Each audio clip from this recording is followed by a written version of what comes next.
నమస్కారం శుభదినం కార్యక్రమానికి స్వాగతం। ఈనాటి కార్యక్రమంలో భాగంగా మనతో పాటు ఉన్నారు విశ్వవిద్యాలయ అగ్రశ్రేణి తొలి మహిళ జ్యోతిష్య వాస్తుశాస్త్ర పట్టభద్ర పంచాంగకర్త జ్యోతిష్య మహోపాధ్యాయ జ్యోతిష్య శాస్త్రంలో PhD గోల్డ్ మెడలిస్ట్ కూడా అయినటువంటి డాక్టర్ ఈట్పుగంటి పద్మచారాణి గారు మనతో పాటు ఉన్నారు। మరి నేటి రాశి ఫలాల వివరాలు వారి మాటల్లోనే అడిగి తెలుసుకుందాం। నమస్కారం అమ్మ। నమస్కారం। నేటి పంచాంగం అమ్మ, మరి నేటి పంచాంగం వివరాలు తెలియజేస్తారా? 21/9/2025 శ్రీ విశ్వావసునామ సంవత్సరం దక్షిణాయనం భాద్రపద మాసం కృష్ణపక్షం ఆదివారం। సూర్యోదయం ఉదయం 5:46, సూర్యాస్తమయం సాయంత్రం 5:54, తిథి అమావాస్య రాత్రి తెల్లవారుజామున 1:23, నక్షత్రం పుబ్బ ఉదయం 9:32 వరకు, యోగాలు శుభ రాత్రి 7:53 వరకు, కరణము చతుష్పాత్ మధ్యాహ్నం 12:46 వరకు, కరణము నాగ రాత్రి తెల్లవారుజామున 1:23 వరకు, రాహుకాలం సాయంత్రం 4:23 నుంచి 5:54 వరకు, గుళికాలం మధ్యాహ్నం 2:52 నుంచి 4:23 వరకు, యమగండం ఉదయం 11:50 నుంచి 1:21 వరకు, అభిజిత్ ముహూర్తం ఉదయం 11:26 నుంచి 12:14 వరకు, దుర్ముహూర్తం సాయంత్రం 4:15 నుంచి 5:06 వరకు, అమృతకాలం రాత్రి తెల్లవారుజామున 3:38 నుంచి 5:22 వరకు, వర్జం సాయంత్రం 5:15 నుంచి 7:01 వరకు। నేటి రాశి ఫలితాలు। మేషరాశి।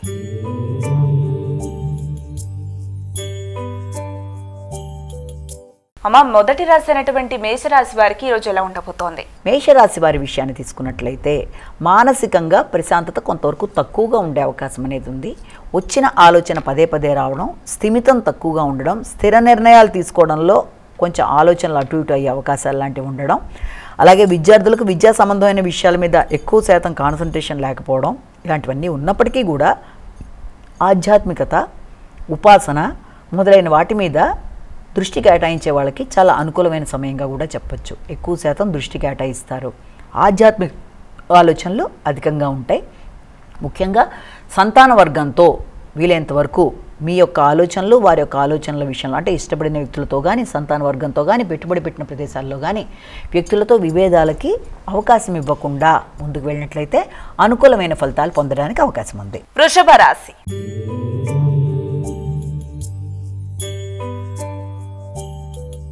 అమ్మాయిక తదుపరి రాశి అయినటువంటి వృషభ రాశి వారికి ఈరోజు ఎలా ఉండబోతోంది? గృహ సంబంధమైన విషయాల మీద దృష్టి కేటాయిస్తారు।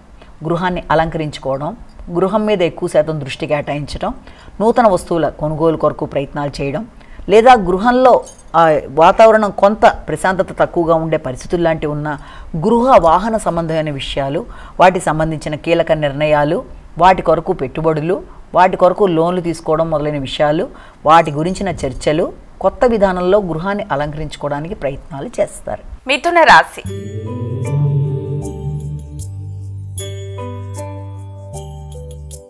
అమ్మాయిక మిథున రాశి వారికి ఎలా ఉండబోతుంది? వీరు ఎటువంటి పరిహారాలు పాటిస్తే బాగుంటుంది? ఆర్థిక సంబంధమైన విషయాలు అనుకూలంగా ఉంటాయి, రావాల్సిన ధనం అందుకుంటారు, వ్యక్తుల సహకారం వద్దు అనుకున్నా కూడా ఆకస్మికంగా మంచి వ్యక్తుల సహకారం అనుకోకుండా లభ్యమవుతుంది। ఆధ్యాత్మిక ప్రదేశాల క్షేత్ర సందర్శన కొరకు మీరు ప్రణాళికలు వేసుకుంటూ ముందుకు పెడతారు, అలాగే ఉపాసన బలాన్ని పెంచుకోవడానికి ప్రయత్నం చేస్తారు, క్రియేటివిటీ పెరుగుతుంది, మీ ఆలోచనలు చాలా వరకు అనుకూలంగా ఉంటాయి।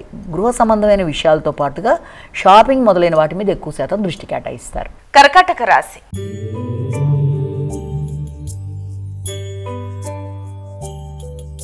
అమ్మాయిక కర్కాటక రాశి వారికి ఈరోజు ఎలా ఉండబోతుంది? వీరు ఎటువంటి జాగ్రత్తలు తీసుకుంటే మంచిదంటారు? కుటుంబ వాతావరణం చాలా వరకు ఇరిటేటింగ్గా ఉన్నప్పటికీ కూడా దాన్ని మీ తెలివితేటలతో సరిచేసుకోవడానికి ప్రయత్నం చేయడం ఒకటి, అలాగే కుటుంబంలో వ్యక్తుల సహకారం ఆశించిన స్థాయిలో ఉండకపోవడం వల్ల కూడా కొంత చికాకులు ఉన్నప్పటికీ కూడా దాన్ని మీ సమయస్ఫూర్తితో అలాంటి సమస్యల్ని అధిగమించడానికి ప్రయత్నం చేస్తారు। అలాగే దగ్గర ప్రయాణాల కొరకు ప్రయత్నాలు చేస్తారు, అంటే కొంత మరీ వేరే ప్రదేశంలో కాకపోయినా, వేరే ఊరు వెళ్ళిపోకపోయినా ఉన్న ప్రదేశంలోనే వ్యక్తుల్ని కలవడానికి, అలాగే వృత్తిపరంగా మీ యొక్క రైటింగ్ స్కిల్స్, కమ్యూనికేషను చాలా చక్కగా ఉంటాయి। అలాగే మీ యొక్క ముఖ్యంగా మీ యొక్క భాతృవర్గంతో ఈ రోజున చక్కగా మాట్లాడడం, వారితో మాట్లాడి కొన్ని చాలా కాలం తర్వాత చాలా సుదీర్ఘ సంభాషణ లాంటివి చేయడం, వాళ్ళతో మాట్లాడి కొన్ని మంచి నిర్ణయాలు తీసుకోవడం మొదలైన వాటికి ఆస్కారం అనేది ఉంది। అలాగే మీ యొక్క వారి యొక్క సహకారంతో మీ కొత్త నిర్ణయాలు తీసుకోవడానికి కూడా అవకాశం అనేది ఒకటి కనబడుతుంది, లాజికల్ థింకింగ్ పెరుగుతుంది। సింహరాశి।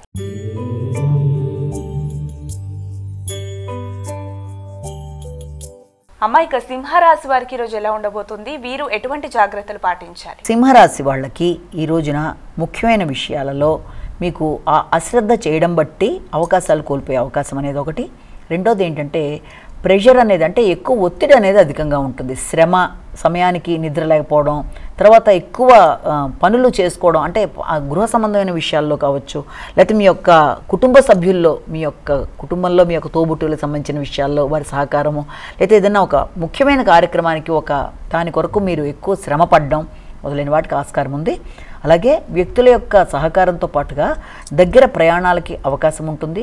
మీ యొక్క ఫ్రెండ్స్ సహకారంతో కొన్ని కీలక నిర్ణయాలు తీసుకుంటారు. తల్లిదండ్రులతో కలిపి కొత్త విధానాలు ఆలోచనలు చేస్తారు. అంటే ఎలా డెవలప్ చేయాలి, ఎలా కొనుక్కోవాలి, ఎలా మన ఇంట్లో ఒక కార్యక్రమాన్ని చేయాలని మొదలైన విషయాల మీద ఆలోచనలు అనేవి అధికంగా చేస్తారు. కన్యా రాశి.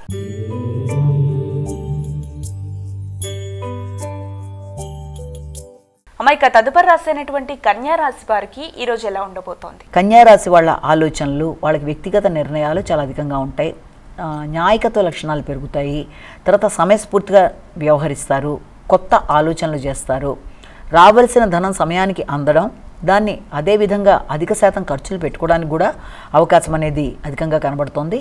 అలాగే కొత్త వ్యక్తుల్ని కలవడం, షాపింగ్లు మొదలైనవి చేయడం, బంధుమిత్రులతో కలిపి మంచి నిర్ణయాలు తీసుకోవడం, కొత్త కొత్త వేడుకల్లో పాల్గొనడానికి ప్రయత్నాలు చేయడం మొదలైన వాటికి ఆస్కారం ఉంది. కొన్ని ఆధ్యాత్మికమైన కలయికలు ఉంటే, మరికొన్ని మీ యొక్క స్నేహ సంబంధాలతో కలిపి చక్కగా వారింటికి వెళ్ళి రావడం మొదలైన వాటికి కూడా ఆస్కారం కనబడుతుంది. వ్యక్తుల యొక్క బ్లెస్సింగ్స్ తీసుకోవడానికి కూడా అవకాశం ఉంది. తులారాశి.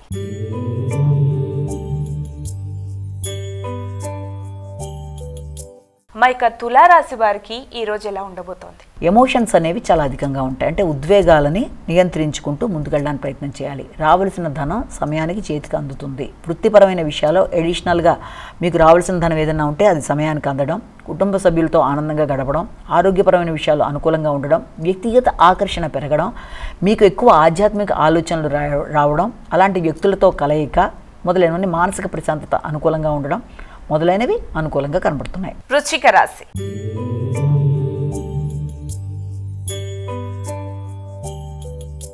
ఇక తదుపరి రాశి అయినటువంటి వృశ్చిక రాశి వారికి ఎలా ఉండబోతోంది ఈరోజు? ఎక్కువ ఒత్తిడి అనేది అధికంగా ఉంటుంది. అంటే అయిపోయింది ఇక్కడతో అనుకున్న పని ఇంకొంచెం ఎక్స్టెండ్ అయ్యే పరిస్థితులు లాంటివి రావడం వల్ల కావచ్చు, లేకపోతే వృత్తిపరమైన విషయాల్లో మీకు ప్రశంస, మీకు ఒక గుర్తింపు, తర్వాత ఒక గౌరవం లాంటిది రావడం అనేది, మీ యొక్క సమాన స్థాయిలో ఉన్న వ్యక్తులు ఏదైనా పై స్థాయికి వెళ్ళినా మళ్ళీ వాళ్ళని కలిసి వాళ్ళ యొక్క సహకారంతో కొత్త పనులు చేయడానికి మీరు శ్రీకారం చుట్టడానికి ప్రయత్నాలు చేయడం మొదలైన అవకాశం ఉన్నప్పటికీ కూడా వీలైనంత వరకు మీ పై అధికారులు కానీ, లేకపోతే స్త్రీలతో కానీ, ఎవరైనా మీ కుటుంబ సభ్యులైన స్త్రీలు, లేకపోతే మీ తల్లి మొదలైన వారితో అభిప్రాయ భేదాలకి తగినంత దూరంగా ఉండవలసిన పరిస్థితి అయితే ఒకటి కనబడుతుంది. అంటే వృత్తిపరమైన ఒత్తిడి వల్ల కుటుంబ సభ్యులతో ఘర్షణాత్మకమైన వాతావరణానికి దూరంగా ఉండవలసిన పరిస్థితులు ఒకటి.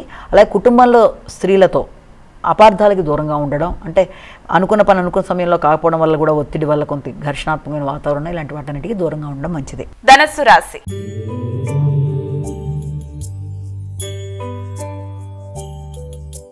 ఇక ధనస్సు రాశి వారికి ఈరోజు ఎలా ఉండబోతుంది? వీరు ఎటువంటి జాగ్రత్తలు తీసుకుంటే మంచిదంటారు? ఆర్థిక సంబంధమైన విషయాలు చాలా వరకు అనుకూలంగా ఉంటాయి. ముఖ్యంగా మీ యొక్క రుణాలు రావాల్సినవి ఏమన్నా ఉన్నా వాటిని అందుకోవడం, అలాగే ఏదైనా వాహన సంబంధమైన విషయాల మీద ఎక్కువ దృష్టి కేటాయించడం, అంతేకాకుండా ఏదైనా దూర ప్రయాణాలు, అంటే ముఖ్యంగా ఏదైనా ఫారెన్ రిలేటెడ్గా మీరు ఏదైనా ప్రయత్నాలు చేస్తున్నా దానికి సంబంధించిన విషయాల మీద ఎక్కువ ఆసక్తి చూపించడం, ముఖ్యంగా మీ సంతాన వర్గానికి సంబంధించి దూర ప్రదేశాల్లో విద్యా నిమిత్తం వాళ్ళ కొరకు మీరు ప్రయత్నాలు చేయడం, ఆ విషయంలో దూర ప్రదేశాల్లో ఉండే మీ యొక్క మిత్రులు కావచ్చు, మీ యొక్క కుటుంబ సభ్యులతో కలిపి మీరు నిర్ణయాలు తీసుకుని వారి సహకారంతో కూడా మీరు పంపించడానికి ప్రయత్నాలు చేసేందుకు అవకాశాలు లాంటి ఒకటి మనకి కనబడుతున్నాయి. మకర రాశి.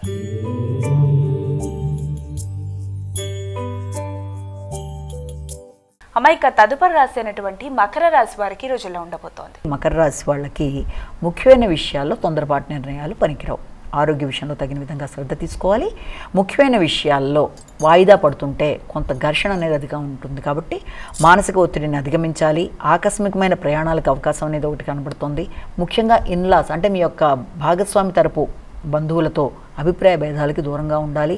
ముఖ్యమైన డాక్యుమెంట్స్ని జాగ్రత్త చేసుకోవడంలోనూ, అలాగే మధ్యవర్తిత్వం విషయంలోనూ, మీ ఆరోగ్య విషయంలోనూ, శ్రమ ఒత్తిడి మొదలైన విషయాల్లో తగినట్టుగా జాగ్రత్తలు తీసుకుంటూ తొందరపాటు నిర్ణయాలు తీసుకోకుండా వాయిదా పడుతున్న దానికి ఘర్షణ పడకుండా ముందుకెళ్ళినట్లయితే అనుకూలతలు అనేవి ఏర్పడతాయి. కుంభరాశి.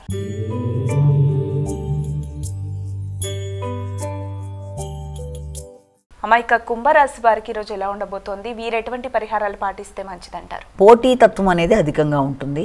ఏదన్నా కొత్త ప్రదేశాల్లో మీకు ఏదైనా ఇంటర్వ్యూ లాంటి వాటి కోసం మీరు చేసే ప్రయత్నాలు, అలాగే ఉన్న వృత్తిలో మీ యొక్క పై అధికారులతో విభేదాలు కానీ, లేకపోతే మాట పట్టింపులు, అపార్థాలు, అంటే మీ అభిప్రాయం ఒకటి వాళ్ళకి అర్థమయ్యేది ఒకటి, అలాంటి అవకాశాలు లాంటివి కూడా అవకాశం ఉంది. కనుక వీలైనంతవరకు మీ పై పనిచేసే వాళ్ళు ఎవరన్నా స్త్రీలు కనుకైతే విభేదాలకి తగినంత దూరంగా ఉండడం మంచిది. అంటే మీ పై అధికారులతో విభేదాలకి దూరంగా ఉండడం, మాట పట్టింపులు రాకుండా ఉండడం, వారి సలహా సహకారం తీసుకుంటున్నప్పుడు ముఖ్యంగా ఆధ్యాత్మిక సంబంధమైన వ్యక్తులతో విభేదాలకి చాలా వరకు దూరంగా ఉండాలి, అదొకటి.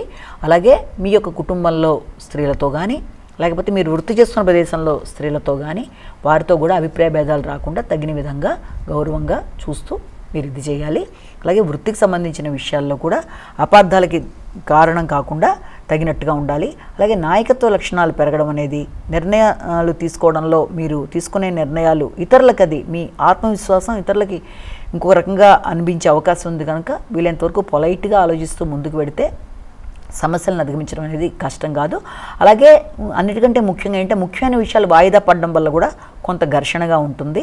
అలాగే సంఘంలో గుర్తింపు, గౌరవం, అలాగే పెద్దల ఆశీస్సులు తీసుకోవడానికి కూడా అనుకూలమైన సమయంగా కూడా దీన్ని మనం చెప్పొచ్చు. మీనరాశి.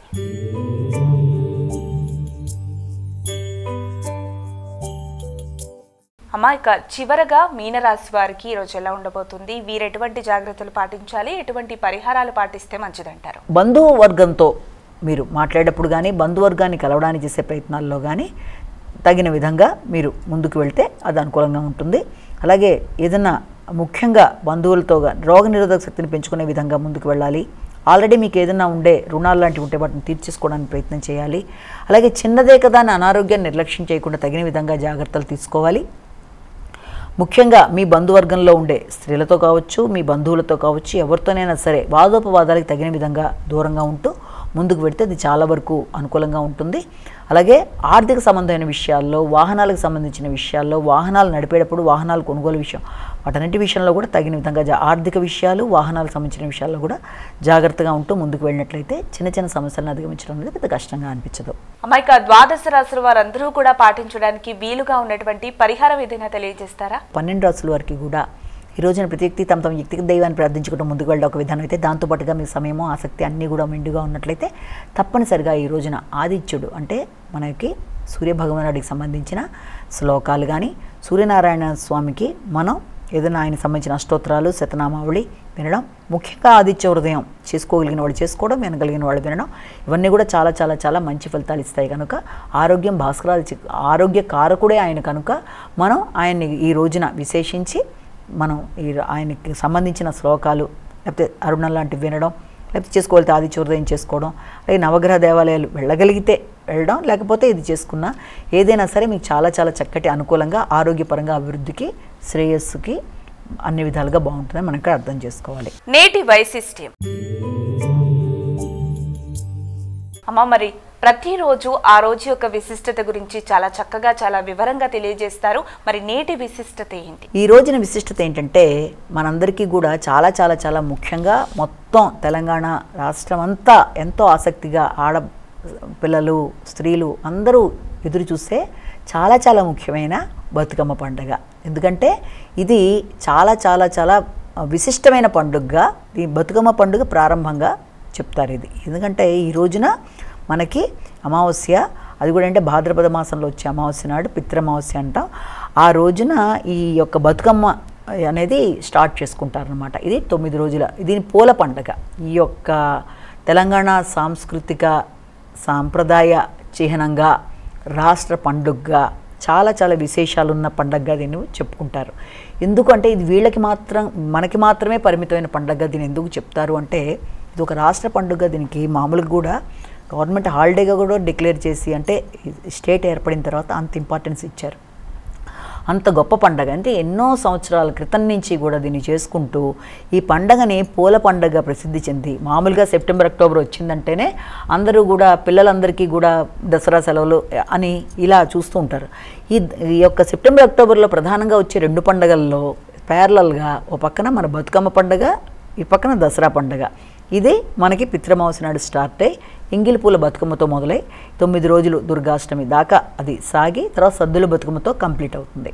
ఇది పూల పండుగ అని ఎందుకంత విశేషంగా చెప్పారంటే ఈ సమయంలో వర్షాకాలంలో రకరకాల పూలు, గునుగు పూలు, తంగేడు పూలు, రకరకాల పూలతో మొత్తం అంతా కూడా వాతావరణంలో ఒక చక్కటి ఆ పూలతో చాలా అందంగా ఉంటుంది వర్షాలకి ఈ సంబంధించిన సమయంలో. అప్పుడు వచ్చిన విశేషమైన ఈ పూలన్నిటితో కూడాను చాలా వాటికి సంబంధించి ఔషధ గుణాలు కూడా ఉంటాయి వాటికి. దాన్ని చాలా చక్కగా 7 అంతరాల్లో దాన్ని పెట్టి దాన్ని చక్కగా ఈ యొక్క ఇన్ని రోజుల పాటు కూడా చేస్తారు, విశేషంగా చేస్తారు. స్త్రీలందరూ ఉత్సాహంగా పాల్గొనడం, తర్వాత వాళ్ళు అందరూ కూడా పుట్టింటికి వచ్చి వేరే ప్రదేశాల్లో ఉండేవాళ్ళు చాలా చక్కగా ఈ ప్రతిరోజు ఈ పండుగలో వాళ్ళు పార్టిసిపేట్ చేసి అమ్మవారిని కొలిచి దానికి సంబంధించి విశిష్టంగా రకరకాల కథలు కూడా ఉన్నాయి. అంటే కొందరు ఏంటంటే సతీదేవికి సంబంధించిన పండుగలాగా అమ్మవారిని బ్రతికి రామ్మ బ్రతుకమ్మ అంటే సతీదేవి తన యొక్క ఇది చాలించింది మొత్తానికి దక్షయజ్ఞంలో అన్న అమ్మవారిని ప్రార్థిస్తూ బ్రతుకు అమ్మ రామ్మ అన్నట్టుగాను. మరికొన్ని చోట్ల ఏంటంటే దీనికి సంబంధించిన హిస్టారికల్గా కూడా ఏం చెప్తారంటే ధర్మాంగదుడు అనే మహారాజు చాలా కాలం తనకి పిల్లలు లేక ఇబ్బంది పడి భగవంతుడిని ఆరాధించి విశేషంగా ఆయన భార్య పేరు లక్ష్మీదేవి, వాళ్ళకి ఒక సంతానం చాలా కాలం తర్వాత కలిగిన తర్వాత అనేక రకాల ఇబ్బందులు పడి అమ్మాయి ఇదైతే మళ్ళీ ఆ అమ్మాయిని బ్రతుకమ్మ అని పేరు పెట్టినట్టుగాను ఇలా రకరకాలుగా దానికి సంబంధించిన స్టోరీ ఇంకొకటి చెప్తారు. అలాగే అంతేకాకుండా ఏంటంటే మామూలుగా కూడా ఒకప్పుడు అంటే ఇది ఇక్కడ బతుకమ్మ బొడ్డెమ్మ ఇవన్నీ కూడా ఈ యొక్క సంస్కృతి సంప్రదాయాల్లో భాగాలు. అంటే ఎవరికీ లేని ప్రత్యేక సంస్కృతి సంప్రదాయాలుగా ఈ యొక్క రాష్ట్ర పండుగగా అందరూ ఉత్సాహంగా అన్ని ప్రదేశాల్లో పార్టిసిపేట్ చేసి అసలు అది ఒక చాలా ప్యారలల్గా మనకి ఈ యొక్క దసరాతో పాటు వెళ్ళేంతకాలం కూడా అసలు మొత్తం ప్రదేశం అంతా మొత్తం తెలంగాణ అంతా పూలతో ఆనందంతో సంతోషంతో స్త్రీలు అందరూ కూడా రకరకాలుగా ట్రెడిషనల్గా వాటితో పాటు ఆటపాటలు బతుకమ్మ పాటలు అందులో కూడా చక్కటి పాటలనే ఉంటాయి. దాంట్లో రకరకాల పాటలు ఉంటాయి. బతుకమ్మ ఉయ్యాలో అనో లేకపోతే చందమామ పాటలు ఇవన్నీ కూడా ఆ పదాలన్నీ కూడా ఏంటంటే అసలు ఆ పాటల్లోనే మనం కనుక గమనించినట్లయితే అందులో స్నేహం, ప్రేమ, ధర్మం, ఉత్సాహం, కీర్తి ఎన్నో రకాలైన విశేషాలని మిళితం చేస్తూ ఈ బతుకమ్మలో ఆడుతూ పాడుతూ మొత్తానికి అమ్మవారిని ఆరాధిస్తూ అమ్మవారిని రమ్మని చెప్పి పాడడం అనేది ఒకటి, అలాగే దాంతోపాటు ధర్మాంగదుడి స్టోరీ ఒకటి. అంతేకాకుండా ఒకప్పటి రోజుల్లో కూడా ఈ యొక్క స్త్రీలకి అప్పట్లో ఉండే నవాబులు కానీ అప్పటి రాచరికాలు కానీ ఆ సమయంలో వీళ్ళు చాలా రకాలైన ఇబ్బందులకు గురయ్యి వాళ్ళని వాళ్ళు ఇది చేసేసుకుని ఆ స్త్రీలందరూ కూడా తమ జీవితాలని ఇది చేసినప్పుడు కూడా మిగిలిన స్త్రీలందరూ కూడా సానుభూతితో బతుకమ్మ అని వాళ్ళని రమ్మన్నట్టుగా పాటలు పాడినట్టుగాను ఇలా. అలాగే ఒకప్పుడు రోజుల్లో కూడా ప్రసవం కష్టమైనప్పుడు కూడా స్త్రీలందరూ కూడా నీటినే ప్రసవానికి కేంద్రంగా వాడుకున్నారు కనుకనే ఆ తర్వాత ఆ యొక్క ప్రదేశాల్లో ఆ యొక్క గునుగు పూలు కానీ అలాగే ఆ పూలు తంగేయడం కూడా నిమజ్జనం చేసినట్టుగా అలా ప్రదేశంలో రకరకాలుగా కథలు అంటారు, అంటే హిస్టారికల్గా ఉన్నప్పటికీ. కానీ ఇక్కడ మనం తెలుసుకోవాల్సిన మెయిన్ విశిష్టత ఏంటంటే ఇది ఇప్పటి సంస్కృతి కాదు, ఎప్పటి నుంచో ఉన్న ట్రెడిషనల్గా తెలంగాణకి మాత్రమే పరిమితమయ్యి ఒక రాష్ట్ర పండుగ స్థాయికి దాన్ని ఇది తీసుకెళ్ళి తెలంగాణ ఉద్యమంలో కూడా దాని యొక్క ప్రాధాన్యతని అతి గొప్పగా సంతరింప చేసుకున్న బతుకమ్మ పండుగ అనేది ప్రతి వాళ్ళకి కనుల పండుగ ముందుగా. ఎందుకంటే అంబరాలని తాకే సంబరాల పండుగ బతుకమ్మ పండుగ అని చెప్తారు కనుక అంత విశేషమైన పండుగలో స్టెప్ బై స్టెప్ కనుక మనం చూసినట్లయితే మొదటిది మనకి దసరాతో ప్యారలల్గా పెడుతుంది. అలాగే మనకి ఎప్పుడు స్టార్ట్ అయినా కూడా ఈ పండుగని విషయంలో పూల పండుగ అంటే నేలకి భూమికి అలాగే ఈ యొక్క నీటికి తర్వాత పూలకి అన్నిటికీ అనుసంధానం చేస్తూ అన్నిటి మధ్య అనురాగ స్రవంతిలా పాకుతూ ముందుకెళ్ళిపోయే పండుగగా దీన్ని చెప్తారు. అయితే ఈ పండుగలో మనకి 9 days ఫెస్టివల్గా ఫస్ట్ మనం ఎందుకు చెప్తామంటే మొదటి రోజున పితృమౌసి నాడు దీన్ని తీసుకుంటే ఎంగిలి పూల బతుకమ్మలా మొదలు పెడతారు. అంటే ఒక్కొక్క రోజు ఒక రకమైన నైవేద్యాన్ని కూడా చెప్తారనమాట. ఒకటేమో ఎంగిలి పూల బతుకమ్మ అని చెప్పి ఓటు చేసుకుంటారు.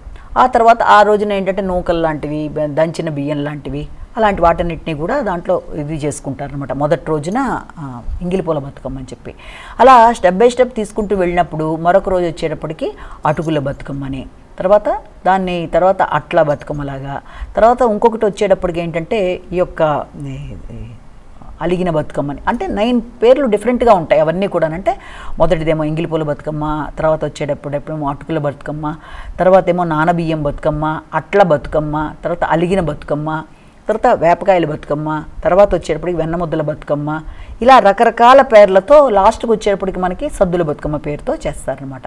ఈ మొదట చేసేవన్నిట్లోనూ కేవలం వీళ్ళు ఇంట్లో అందరూ కూడా పార్టిసిపేట్, మామూలుగా ఆడపిల్లలు ఇంట్లో వాళ్ళు పార్టిసిపేట్, లాస్ట్కి వచ్చేప్పుడు మాత్రం స్పెషల్ డేగా ఆ రోజున చేసేవన్నీ కూడా, అంటే ఇప్పుడు చెప్పిన వాటి అన్నిట్లో కూడా ఇప్పుడు మనం తీసుకున్న మొదటి ఎంగిలి పూల బతుకమ్మ దగ్గర నుంచి ఈ యొక్క సద్దుల బతుకమ్మ ముందు రోజు దాకా అన్నిట్లో కూడాను బెల్లం, బియ్యం, అటుకులు, లేకపోతే ఈ యొక్క ఇలాంటివన్నీ కూడా దేవుడికి నివేదన కోసం చేసిన పదార్థాలుగా వాడతారు. లాస్ట్ డే వచ్చేప్పటికి ఈ యొక్క సద్దుల బతుకమ్మ వచ్చేప్పటికి ఏం చేస్తారంటే ఆ రోజున 5 రకాలుగా ఏం చేస్తారంటే, ఒక పక్కన ఈ యొక్క నిమ్మకాయ పులిహార, మరొకటి చింతపండు పులిహార, అలా కొబ్బరి అన్నం, తర్వాత వచ్చేప్పటికి నువ్వులన్నం, అలాగా ఈ 5 రకాల పదార్థాలు అనేవి దేవుడికి నివేదించడానికి ఇంట్లో అందరూ కలిపి చేయడం. ఆ రోజున వెళ్ళి మొత్తం కుటుంబ సభ్యులందరూ రకరకాల పువ్వులు సేకరించి చక్కగా దాన్ని అలంకరించి 7 అంతరాలుగా చేసి, తర్వాత దాన్ని ఒక తాంబళం అని చెప్పి ఒక ప్లేట్లో పెట్టి దాన్ని చక్కగా అందంగా అలంకరించడమే కాకుండా ఆడపిల్లలందరూ మంచిగా ముస్తాబై రంగురంగుల దుస్తులు ధరించి ట్రెడిషనల్ డ్రెస్సులు ఆడవాళ్ళు మగవాళ్ళు అందరూ కూడా కుటుంబ సభ్యులందరూ పాల్గొని దాన్ని అలా తీసుకెళ్ళి సాయంత్రం ప్రతిరోజు సాయంత్రం ఆ యొక్క దాని చుట్టూ తిరుగుతూ చక్కగా పాటలు పాడుతూ డ్యాన్సులు చేస్తూ ఆనందాన్ని వ్యక్తీకరించుకుంటారు. ఈ చివరి రోజున ఇవన్నీ తీసుకెళ్ళిపోయి ఏం చేస్తారంటే నా నది దగ్గర కానీ సరస్సు దగ్గర కానీ అక్కడే ఆడి పాడి దాన్ని ఇది చేసేసి నిమజ్జనంలా చేసి తర్వాత గౌరమ్మది బుట్లో పెట్టి చేసేసుకొని తర్వాత ఏం చేస్తారంటే అక్కడే వాళ్ళు ఇచ్చినమ్మ వాయినంలాగా అలా అలా పంచుకొని తెచ్చుకున్న ప్రసాదాలు అప్పుడు సత్తుపిండి ఇవన్నీ కూడా చేస్తారు. అంతేకాకుండా ఆ రోజున ఏం చేస్తారంటే అంతా ఇంత మలిదా రొట్టె అని చెప్పి చేస్తారు. అందులో ఏంటంటే ఇవన్నీ కూడా మళ్ళీ స్పెషల్గా ఇవన్నీ కూడా ఉంటాయి. దాన్ని వాళ్ళు ఆ రోజున ఆహార పదార్థంగా పంచుకుంటారు. అసలు యాక్చువల్గా ఇందులో ఏంటంటే మనం మొక్కజొన్న కానీ తర్వాత అన్ని రకాలవన్నీ వాడతారు. జొన్నలు, సజ్జలు, మొక్కజొన్న, తర్వాత వేరుశనగ మొదలైన పదార్థాలన్నింటినీ కూడా వాళ్ళు ఆహారంలో భాగంగా ఈ యొక్క బతుకమ్మ పండుగ టైంలో అన్నిట్లోనూ వాడతారు అనమాట. అంటే ముఖ్యమైన వాటిల్లో దాన్ని వాడుతూ పెడతారు. అంటే ఇవన్నీ చేసుకొని ఈ ట్రెడిషన్లో ఏమిటి మెయిన్గా ఏంటంటే ఒక యూనిటీ, ఒక అభిమానం, ఒక ప్రేమ, స్నేహ సంబంధాలు, అంటే అందరితో ఇచ్చిపుచ్చుకోవడం అనేది అలా ఆనందంగా ఈ యొక్క దుర్గాష్టమి టైం వచ్చేటప్పటికి సద్దుల బతుకమ్మ టైప్లో వాళ్ళకి ఇది చేసేస్తారనమాట. ఇప్పుడు 5 రకాల ఆహార పదార్థాలు ఆ రోజు పెరుగునంతో సహా దేవుడికి నివేదన చేయడం, మలిదా రొట్టె అనేది ఫ్రెండ్స్ అందరూ కూడా పంచుకోవడం, ఇవన్నీ చేసి మళ్ళీ అసలు అంతా కూడా వాడలో అంతా కూడా అది ధ్వనిస్తూ చాలా చక్కగా పాడుకుంటూ మళ్ళీ వెనక్కి వస్తూ చాలా ఆనందంగా అసలు 9 రోజులు అదే సమయంలో మనకి దసరాలు కూడా పెడుతూ ఉంటాయి కాబట్టి అసలు అది చెప్పడానికి సరిపోనంత చక్కగా ఆ బతుకమ్మ పండగలో ఆ శోభ, ఆ కీర్తి అసలు మొత్తం పసుపు రంగుతో అసలు ఒక ఆ పూల పండగ, కరెక్ట్ పేరు కూడా దాని పేరు పూల పండగే, పూలతో అనుసంధానించబడిన అందమైన అంబరాలు తాకే పండగైన బతుకమ్మ పండుగ అనేది రాష్ట్ర పండుగ అవ్వడం, మనందరం దాన్ని సెలబ్రేట్ చేసుకోవడానికి ఉండడం అనేది నిజంగా చాలా విశిష్టమైన పండుగగా మనం దీన్ని ఒకటి గుర్తించాలి. ఈ సంవత్సరం కూడా మళ్ళీ ఏంటంటే 21వ తారీఖు నుంచి దాన్ని ఇప్పుడు ఇక్కడి నుంచి ఇంకా కంప్లీట్గా అన్ని ప్రదేశాలు గిన్నీస్ బుక్లో కూడా ఎక్కాలి. 11 లక్షల మందితో ఇక్కడ ఎల్బీ స్టేడియంలో కూడా, అది ఎల్బీ కాదు ఇక్కడ ముఖ్యమైన స్టేడియంలో దాన్ని చేస్తున్నారనమాట. అది 27 తారీఖుల్లో నెక్లెస్ రోడ్లో కూడా దానికి సంబంధించిన పోటీలు లాంటివి పెట్టడం. అంటే ఏంటంటే ఆ స్థాయిలో జనరల్గా అంటే మనం చూసినట్లయితే ఓనంకి చాలా వాళ్ళు అలా చేస్తూ ఉంటారు కేరళలో, దాన్ని బీట్అవుట్ చేసేట్టుగా 11 లక్షల మందితో బతుకమ్మలాగా ఇది ఒక గిన్నెస్ బుక్ అటెంప్ట్ అనేది కూడా ఇప్పుడు చేయబోతున్నారు దీనికి. కాబట్టి అంత స్థాయిలో అంత విశేషమైన ఈ పండగ ఇక్కడ మడ్డగా అవ్వడం, మనందరం అది చూడడం, ఇందులో పార్టిసిపేట్ చేయడం మనం చాలా ఆనందపడవలసిన విషయం. మరొక్కసారి అందరికీ కూడా బతుకమ్మ పండుగ శుభాకాంక్షలు. నమస్కారం. మరి వీక్షించారుగా ఇది ఇవాల్టి శుభదినం కార్యక్రమం. రేపటి కార్యక్రమంలో మళ్ళీ కలుద్దాం. అంతవరకు సెలవు. నమస్కారం.